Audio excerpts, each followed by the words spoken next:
blow that's coming in there. One stock that definitely gets hit is Tata Steel. As Abhimanyu said, that this will be implied retrospectively. The only saving grace is they could pay it over the next few years, over 12 installments. That starts from April 2026 onwards. To help us out with an analysis, we have Rakesh Arora, founder of GoIndiaStocks.com, who joins us. Hi, Rakesh. Good morning, and thanks a lot for joining in. Well, clearly, it's a negative read-through for Tata Steel. What numbers are you factoring in? They had provided a contingent liability of around 17,000 crores odd. Any other company that you're looking at that potentially gets hit? So, Nigel, according to my knowledge, there are 3 states who had levied, this kind of cess earlier. One is obviously Odisha, where, Tata Steel mines are. The other is Jharkhand. And the third one is probably Tamil Nadu, because this whole thing, emerged from a case which India Cement had against the government of Tamil Nadu, where Tamil Nadu government had put some cess on limestone mining. So I think all the companies who have mining, assets in these 3 states are going to be hit quite badly by this retrospective, tax which Supreme Court has allowed. As you rightly said, the saving grace is that they have some, they have to pay it in a staggered manner, so it's not a one-off one payment which can cripple the company at one go, but it's a direct impact there to the NAVs. All right, Rakesh, as of now, we know that Tata Steel has that pending due. Any other company, NMDC has taken a sharp hit.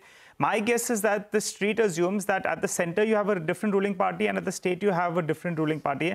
So that could be, that could be the one that could get hit on a prospective basis as well. Your take?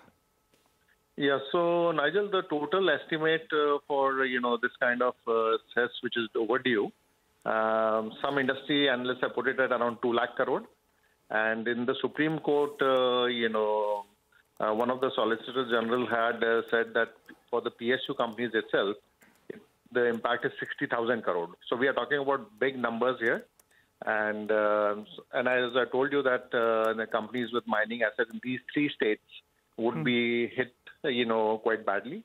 But NMDC, etc., are falling because now other states will come in and put in their own, cess on royalty.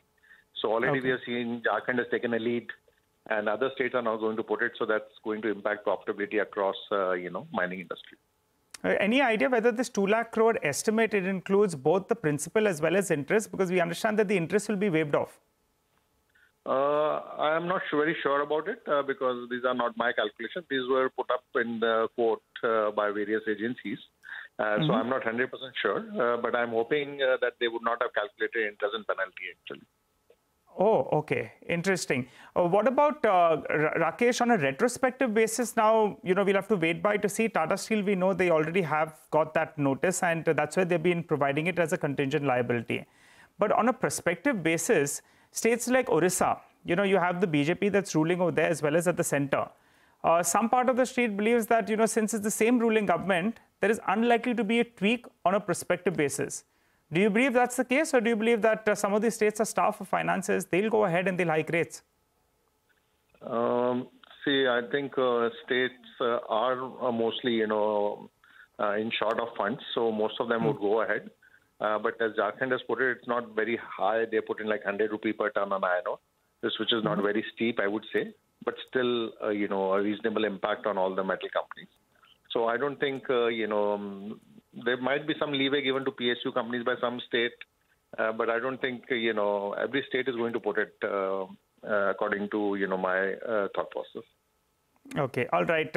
What about Vedanta? Because they have exposure to various parts of various states as well, and that's taken a sharp knock. Valuation-wise, there is support, but that's taken a hit, which the street is clearly worried over them. But they're more LME linked, right? So if LME prices recover, do you think they'll be able to offset this? Nigel, they have big exposure in Odisha, so they will also have retrospective tax coming in, and I think that's what the market is factoring in right now.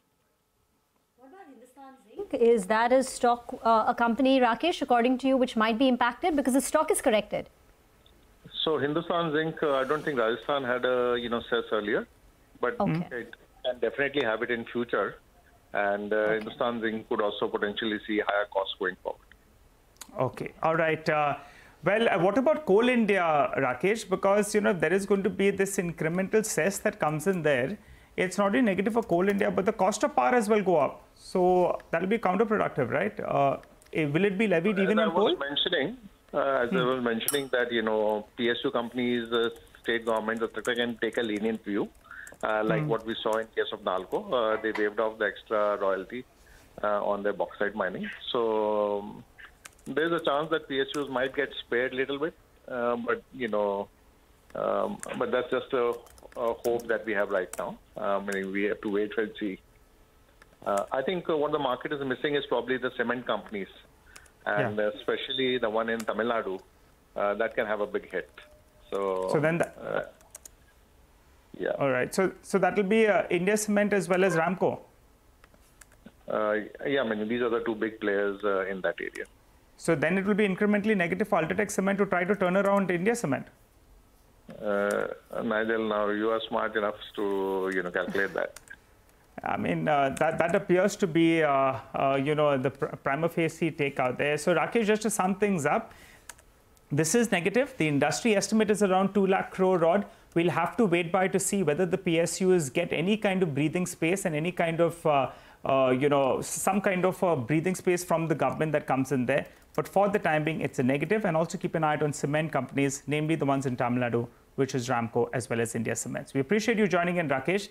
Thanks a lot for joining in and giving us your first take. So that's it, guys. The worst dream actually has come through for these metal and mining companies. The global setup is not very, very conducive as of now.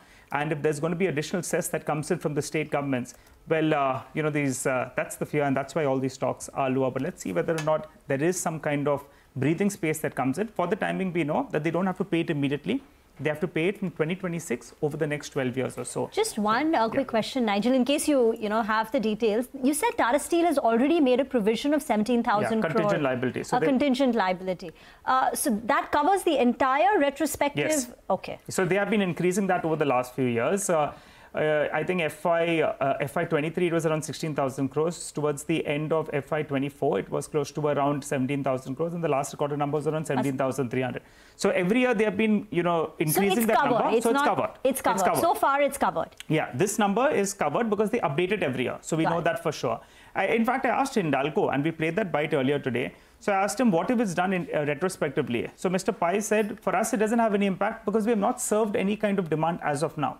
So that was the comment that came in from Hindalco as well. So that's why the stock initially saw a knee-jerk reaction, and then it's recovered from here on. This is retrospective we're looking at. Prospectively, we'll have to see each and every state government, how much do they levy. I think NMDC is reacting, as I said, because of the difference of the ruling party in Karnataka as well as in the center. So that's why the street believes that they have a couple of mines out there which could come in on a prospective basis as well. Okay.